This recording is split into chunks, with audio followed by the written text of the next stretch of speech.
میاں نے بھی یہ کہا کہ اگر ہم نے یہ سب انٹرٹینمنٹ کے لیے کرنا ہوتا تو ہم کچھ اور کر لیتے. اللہ تو نہیں کر سکتا تھا انٹرٹینمنٹ کا کوئی کام, لیکن ایک ہمیں سمجھانے کے لیے یہ نہیں کرتے کہ ہم اتنی بڑی کائنات دیکھو, اس کی وسعتیں دیکھو, سائنسدان حیران ہیں جتنا آگے جاتے ہیں کائنات بڑی سے. پہلے سمجھا جاتا تھا کہکشاں, ایک کہکشاں ہے, پھر پتہ چلا اور ایک کہکشاں میں لاکھوں کروڑوں چاند ستارے سورج ایسے جیسے ریت کے ذرے. پھر پتہ چلا جی ایسی تو اربوں خربوں کہکشائیں ہیں اور وہ سب آپس میں کیا ہیں, مربوط ہیں. پھر پتہ چلا جی ایک اور اس طرح کا نظام ہے, پھر ایک اور اس طرح, پتہ نہیں یہ ختم ہی نہیں ہو کے دے رہی کائنات, ختم ہی نہیں ہو کے دے رہی. اتنی بڑی کائنات, اس میں ایک چھوٹی سی ذرے برابر زمین, لیکن اس میں انسان کو اپنی قدرت کا ایسا شاہکار بنا کے کہا کہ ساری کس کے لیے ہے. اے اللہ اتنی بڑی کائنات ہمارے لیے مسخر کرنے کی کیا ضرورت تھی, اتنا پروٹوکول دینے کی کیا ضرورت تھی, ہم تو اتنے سے کیڑے مکوڑوں کی طرح بھی نہیں ہے اس کائنات میں. اللہ کہتے ہیں کہ تمہارے جو کام میں نے لگایا ہے نا وہ کام بہت اونچا کام ہے. وہ کام کیا ہے؟ آزمائش. کون اچھا بن کے آتا ہے اور کون برا بن کے آتا ہے. اچھے کو ایسی کامیابی ملے گی جو نہ کسی آنکھ نے دیکھی, نہ کسی کان نے سنی, اور نہ کسی کے دل میں اس کا وہم گزرا. اور برے کو ایسی ناکامی ملے گی جو نہ کسی کان نے سنی, نہ کسی آنکھ نے دیکھی. تو میرے بھائی یا تو کچھ بھی نہیں ہے یا پھر اللہ کی باتیں کیا ہیں, ٹھیک ہے. تو اس لیے اب دو نظریوں میں بہت زیادہ ٹکراؤ ہے, کیونکہ ایک تھیوری ایسی ہے جو آپ کو بالکل ٹینشن فری بنا رہی ہے. وہ تھیوری ہے گورے کی کہ کوئی آخرت باخرت کچھ نہیں ہے, مولویوں کی باتیں.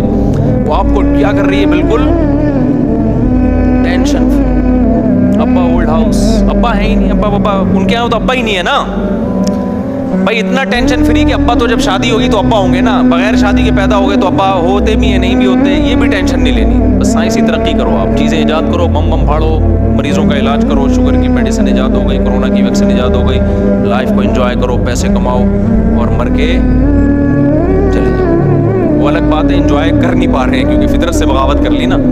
دوسرا بھائی پیغمبروں کی دعوت ہے جو قرآن بار بار کہہ رہے ہیں, ایک ہی بات کر رہا ہے, الف لام میم سے لے کے اب تک جو میں نے سمجھا ہے نا وہ ایک ہی بات کر رہا ہے.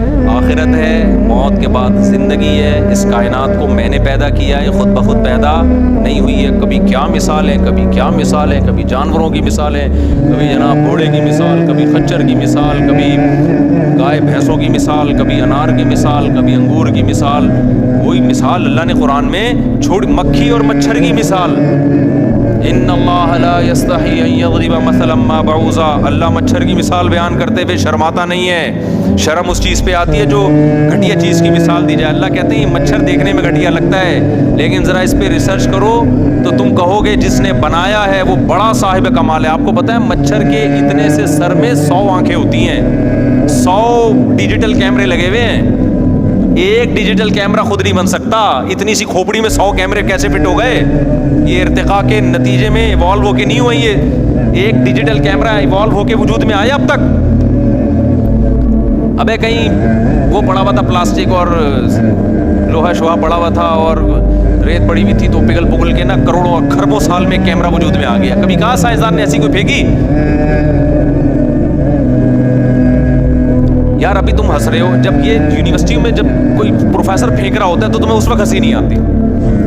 یونیورسٹی میں جو ملحد پروفیسر ہیں وہ ڈارون کی نظریہ بڑی سنجیدگی سے پڑھاتے ہیں نا, کبھی کسی کو ہنستا ہوا دیکھا آپ نے وہاں پہ؟ کیوں؟ آپ پہ ایک جادو ہوتا ہے یار, یونیورسٹی میں پروفیسر صاحب جھوٹ نہیں بول سکتے. لیکن وہی پروفیسر اگر یہ کہہ دے کہ یہ جو ڈیجیٹل کیمرہ ہے, آپ پوچھیں سر یہ کیسے وجود میں آیا, تو بھائی ایسے وجود میں آیا کہ ونس اپون اے ٹائم ایک ریت پگھلی تھی, خربوں سال میں نہ پگھل کے شیشہ بن گئی. پھر طوفان آتے رہے دنیا میں تو وہ شیشہ لینس یوں کر کے آ کے آپس میں جڑ گئے. پھر ایک طوفان آیا تھا, خربوں کروڑوں, سائنسدانوں کے پاس سالوں کی کمی نہیں ہوتی ہے, ذہن میں رکھنا. آپ کہہ دو نا یہ ایک ایسے اتفاق ہو گیا, کہتے ہیں 20 کروڑ سال میں ہوئے, تو 20 کروڑ میں تو کچھ بھی ہو سکتا ہے. 20 کروڑ سال میں تو بھاگی بیوی بھی واپس آ سکتی ہے بھائی. ہم تو لوگوں کو یہ بتا رہے ہوتے ہیں بیگم بھاگ گئی, ہم کہتے ہیں 1-2 سال میں آ جائے گی, 2 سال 3 سال 4 سال آ جائے گی انشاءاللہ, کہیں نہیں جانے والی. نہیں آئی تو آپ مر جاؤ گے اس دوران, تو ضرورت ہی نہیں رہے گی آپ کو. تو کروڑوں اربوں سال میں یہ ہوا. ابے بھائی کچھ بھی ہو, آپ نے پروفیسر صاحب سے پوچھا یہ کیمرہ کیسے بنا, وہ کہ ایسے بن گیا. آپ کو اتنی زور کی ہنسی آئے گی, آپ بولو گے سر آپ भाई are you serious really sir आप नहीं गुटखा ऐसा तो नहीं आज गुटखे का नागा हो गया हो आपका, चाय ना मिली हो आपको, बल्कि ये तो आइस का केस लग रहा है, ये चाय वाय से नहीं होता ऐसे। सर आज छुट्टा लगाना तो नहीं भूल गए आप? लेकिन वही प्रोफेसर जब उससे बड़ा झूठ बोलता है कि वसीम खुद वजूद में आया है खरबों साल में, एक सेल था जो तरक्की करते करते बंदर बना और होते होते इंसान बन गया, वो भाई इससे ज्यादा हंसी आनी चाहिए। सर कुछ खुदा का खौफ करो, कुछ फेंकने से पहले सोचा करो किससे बगावत कर रहे हो तुम, खुदा से लड़ रहे हो जिसने बना के कहा कि बताओ अम खुलिकू मिन गैरि शैइन अम हुमुल खालिकून, खुद से बने हो या ऑटोमेटिक बन गए, ये तुमने अपने आप को बनाया है? इसका जवाब है ना हम ऑटोमेटिक बने हैं ना हमने बनाए, बनाने वाला कोई और है।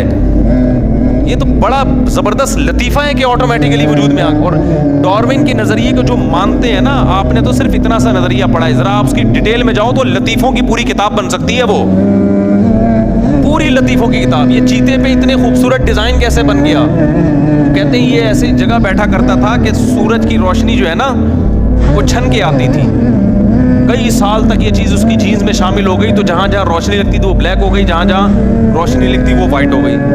तो कौन सा चीता है जो एक ही डिज़ाइन एक ही तमीज़ से इतना दरख्त के नीचे बैठता रहा कि नस्लों में उसकी वो चीज़ ट्रांसफ़र हो गई? तो ये तुम्हें भी जहन्नम का ईंधन बनाएंगे, खुद भी जहन्नम में जाएंगे। साइंस से को फॉलो करो, साइंसी तरक्की से फ़ायदा उठाओ, साइंस को अपना बाप बनाने की कोशिश मत करो। इतना नहीं फ्री कराओ कि खुदा के मुकाबले में साइंसदानों को ले आओ तुम, ये खुद भी जहन्नम का ईंधन बनेंगे, तुम्हें भी मरवाएंगे। ये भी कुछ है, ये जो किताब है ना पैगंबरों को जो अल्लाह ने लाखों पैगंबरों को भेजा, ये भी एक हकीकत है। इसको भी जनाब थोड़ी सी इसकी तरफ भी तवज्जो की कोशिश करो कि क्रिएटर क्या कह रहा है, बनाने वाला क्या कह रहा है।